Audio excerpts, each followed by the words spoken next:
ठीक है, चलो अच्छा, तो इसको कंप्लीट करा दें। अब इसके बाद आते हैं, जैसे इंटीग्रेशन की बात करें तो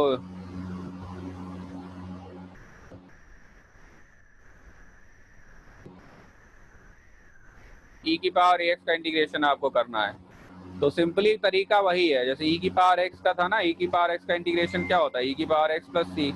तो अब यहाँ पर जब e की पावर ax हो जाएगा तो हमने कहा x के साथ कुछ भी मल्टीप्लाइड होगा तो वो 1/a करके बाहर आ जाएगा। ये बस आप ध्यान रखो, ठीक है। एडिशन में नहीं फर्क पड़ता है, जैसे यहीं पर आप लिख दो ना e की power ax plus b dx, तो इसमें फर्क नहीं पड़ेगा, ये तो फिर जो है ये रहेगा ax प्लस b, ठीक है। ये आप ध्यान रखो बस, ठीक। तो यहाँ पर क्या जाएगा, integral F x d x F, मतलब ये जो है ना इसका फॉर्मूला ये याद रखना है आपको, 1/a e to the power ax plus b plus c, ठीक है। अब हम आते हैं इंटीग्रेशन बाय सब्स्टिट्यूशन। क्या होता है इंटीग्रेशन बाय सब्स्टिट्यूशन? कई बार क्या होता है ना, इंटीग्रेशन करना या नॉर्मली इंटीग्रेशन जो है वो सीधे फॉर्मूला बेस्ड नहीं होता, आपको उसे फॉर्मूला बेस्ड बनाना पड़ता है। जैसे यहाँ पर लिखा हुआ है ना एफ ऑफ एफ, जैसे आपको अगर कोई फंक्शन दिया, फॉर्मूला दिया हो जिसमें एक जो फंक्शन है ना उसके साथ उसका डिफरेंशिएशन वाला भी फंक्शन जो है वो मल्टीप्लाइड हो, किस तरह से होगा एग्जांपल अभी हम लिए ले रहे हैं। तो पहले तो आप ये ध्यान रखो, जैसे आपको ये फॉर्म दिया हो F x F dash x d x, ठीक। तो आप क्या करोगे, यहाँ पर आप एफ एक्स को मान लोगे टी, उसके बाद एफ एक्स को डिफ्रेंशिएट करोगे। तो एफ एक्स को जब डिफ्रेंशिएट करोगे तो ये तो बन जाएगा, एफ एक्स का डिफ्रेंशिएशन क्या हो जाएगा, एफ डैश एक्स, और टी का डिफ्रेंशिएशन हो जाएगा d t by d x. तो ये यहाँ पर लिख दिया हमने, f dash x equal to d t by d x. तो d t is equal to क्या आ गया, d t is equal to आ गया f dash x d x, ठीक। अब आप यहाँ पर देखो तो आपका f dash x d x क्या बन गया, ये बन गया डी टी, ठीक है। तो अब आप एफ एक्स की जगह क्या डाल दोगे, एफ एक्स की जगह आप टी डाल दोगे, तो जाएगा इंटीग्रल टी डी टी। तो इंटीग्रल टी डी टी क्या हो जाएगा, इंटीग्रल टी डी टी हो जाएगा आपका टी स्क्वायर बाई 2 प्लस सी। आप टी की जगह आप क्या करोगे, टी की जगह आप वापस डाल दोगे एफ एक्स,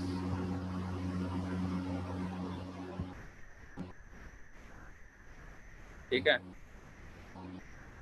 चलो इसके बाद फिर हम आते हैं, जैसे एग्जांपल अगर हम ले लें तो एग्जांपल में हम जैसे कहें ये है आपका sine x cos x d x, ठीक है। तो इसको करने के लिए तो आप ऐसे ही कर सकते हो, आप क्या कर दो, आप 2 से मल्टीप्लाई कर दो और 2 से डिवाइड कर दो।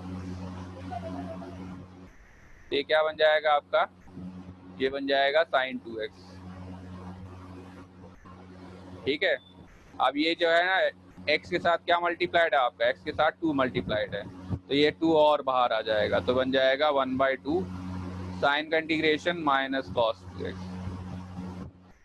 तो इसका आंसर आ जाएगा minus cos 2x plus upon 4 plus c, ठीक है, ठीक। अब और अगर आपको सब्स्टिट्यूशन से करना है तो आप कैसे करोगे, आप साइन एक्स को मान लो t, ठीक है, और इसको डिफरेंशिएट करो तो d by d x of sine x क्या आ जाएगा, कॉस एक्स। तो ये बन गया d t equal to cos x d x. तो कॉस एक्स डी एक्स को आप डी टी डाल दो और साइन एक्स की जगह टी डाल दो, तो ये हो गया टी डी टी। तो ये आ जाएगा आपका टी स्क्वायर बाई 2, और टी स्क्वायर बाई 2 का क्या इंटीग्रेशन हो जाएगा, ये हो जाएगा sine square x upon 2 plus c, ठीक है। तो इस तरह से आपको ये ध्यान रखना है, ठीक। इसको हमने आपको बताया भी था कि क्या दोनों फॉर्मूले सेम है, तो दोनों को सेम करने के लिए आप cos 2x को ओपन कर लो। cos 2x का फॉर्मूला होता है 1 माइनस 2 साइन स्क्वायर एक्स, तो ये बन जाएगा minus 1/4 minus sine square x by 2 plus c, ठीक है। और ऊपर क्या आया था आपका, ऊपर आपका इंटीग्रेशन आया था sine square x by 2 plus c. तो एक्चुअली में माइनस 1/4 प्लस सी है ना, इसे आप ये कांस्टेंट अलग मान लोगे, c माइनस 1/4 को आप एक और कांस्टेंट मान लोगे, ठीक है। उसको अब हम रख नहीं रहे, लेकिन आप ध्यान रखो आंसर आपका ये माना जाएगा मेन, ठीक। तो आंसर दोनों ही सिचुएशन में सेम आया है, तो उसके लिए आपको परेशान नहीं होना, ठीक है।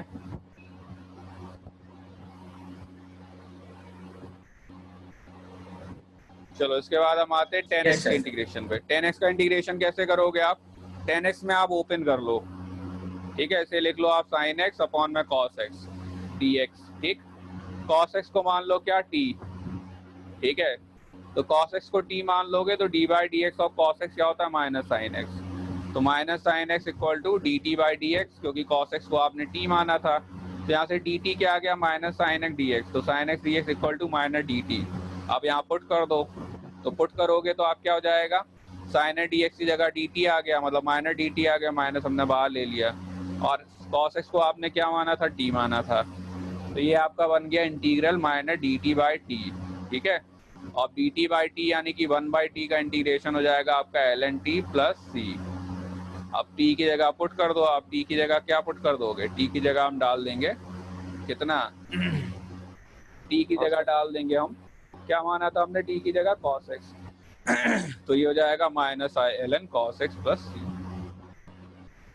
ठीक है, जिसको शॉर्ट में लोग सेक एक्स लिख लेते हैं, क्योंकि ये लॉ की प्रॉपर्टी होगी। माइनस आप बाहर ले लो, 1 अपॉन कॉस एक्स बन जाएगा, और 1 अपॉन कॉस एक्स को हम क्या कह देते हैं, सेक एक्स, तो ये बन जाएगा आपका l n sec x plus c. ठीक है, यस सर। सर इसको एल कॉस एक्स रह के ही छोड़ दो सर, तो क्या? फॉर्मूले में माइनस माइनस अच्छे नहीं लगते हैं नॉर्मली, जब अगर नहीं हटा सकते हो तो कोई बात नहीं है, अब हटा सकते हो तो क्या एल एन सेक एक्स क्या बुरा लग रहा है, कौन सा अच्छा लग रहा है, minus l n cos x या एल एन सेक एक्स? अरे कोई सा भी ले लो, अच्छे हो गया है सर, वो तो हमने पूछ लिया सर, फर्दर ना करना पड़ेगा। अच्छे का मतलब बात है ना कि नेगेटिव नंबर थोड़ा लोग कम पसंद करते हैं, नेगेटिव से नेगेटिविटी की फीलिंग आने लगती है। ठीक सर। ठीक है, तो वही बता रहे ना, तो कई बार है ना, अब जैसे अब कोई काड़ा है, अब तुमसे काड़ा काड़ा बुलाने लगो तो अच्छा लगता है, नहीं सर।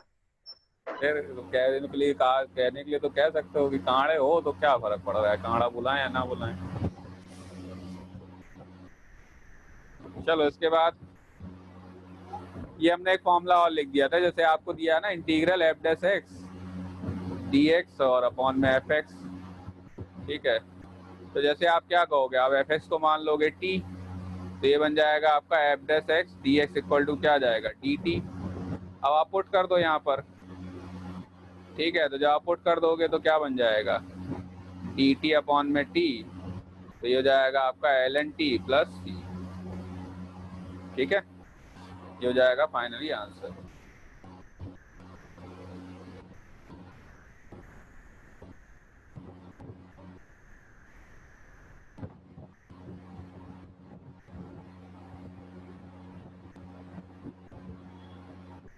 चलो इसके बाद आते हैं हम integration of product of two function या इंटीग्रेशन बाय पार्ट्स। तो इसमें तो देखो फॉर्मूला है, ये आपको याद करना पड़ेगा, तो बताओ तो हम एक्सप्लेन कर दें, बाकी रट्टा मतलब रट्टा मारना है तो हमारे हिसाब से तो रट लो इस फॉर्मूले को। आपका ये क्या कहते हैं हम, डेरिवेशन इसका है नहीं, मतलब फिजिक्स में बताने का कोई मतलब नहीं है, मैथ में आपको ये एक तरह से हम कहेंगे कि इसका डेरिवेशन आपको दे दिया जाएगा। तो फॉर्मूला बस याद रखो कि अगर दो फंक्शन आपके मल्टीप्लाइड है ना, तो आप किस तरह से इंटीग्रेशन करोगे। देखो फंक्शन ये भी दो थे, ठीक है, ये भी आपके दो फंक्शन है, लेकिन बात है ना, ये जो फंक्शन था ना, ये इसी का क्या था, इसी का डिफरेंशिएशन था, इसीलिए ये इसका कोई मतलब नहीं था। दो फंक्शन से हमारा मतलब है दोनों एकदम अलग अलग वैरायटी के हों। वैरायटी का मतलब हो गया दोनों अलग अलग वैरायटी से मतलब हमारा क्या है, दोनों अलग अलग वैरायटी से मतलब हमारा कि एक आपका ट्रिग्नोमेट्रिक है तो दूसरा लॉगरिथमिक है। ठीक है, दूसरा लॉगरिथमिक है तो तीसरा एक्सपोनेंशियल है, एक्सपोनेंशियल है तो फिर आपका अलजेब्रिक है।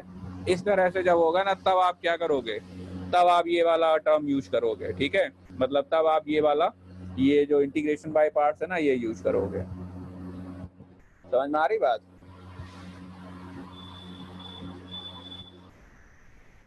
ठीक, तो हम जैसे एक्स साइन एक्स की बात करें, तो पहले तो आप ये ध्यान रखो, पहले वाले फंक्शन को आप ऐसे ही बाहर निकाल के रख दोगे, इंटीग्रेशन आप किसका कर दोगे, जी एक्स का। ठीक है, तो f x integral of g x d x. ठीक, माइनस, अब आप क्या करोगे, आप एफ एक्स वाले का डिफ्रेंशिएशन करोगे, जी एक्स वाले का इंटीग्रेशन करोगे, और उसका जो रिजल्ट आएगा ना, उसका फिर इंटीग्रेशन करोगे। ठीक है, माइनस में integral D by d x of F x. ठीक है, और उसके बाद बाहर क्या हो जाएगा आपका इंटीग्रल जी एक्स डी एक्स, और उसके बाद क्या हो जाएगा, उसके बाद डी एक्स आ जाएगा। ठीक है, और प्लस सी। ठीक, तो ये आपका क्या हो जाएगा, ये आपका इंटीग्रेशन हो जाएगा किसका, ये आपका इंटीग्रेशन हो जाएगा जब दो फंक्शन आपको दिए हो। अब आपको समझ, पहले इसमें एफ को कहा जाता है फर्स्ट फंक्शन, ठीक है, इसमें एफ को कहते हैं फर्स्ट फंक्शन और जी को हम कहते हैं सेकेंड फंक्शन। तो आप कैसे पता करोगे फर्स्ट फंक्शन क्या होगा और सेकेंड फंक्शन क्या होगा? तो उसके लिए तरीका ये है, उसके लिए लोग याद रख लेते हैं आइलेट। आइलेट क्या होता है? आइलेट में मतलब कौन सा फंक्शन आप फर्स्ट मानोगे, कौन सा फंक्शन आप सेकंड मानोगे।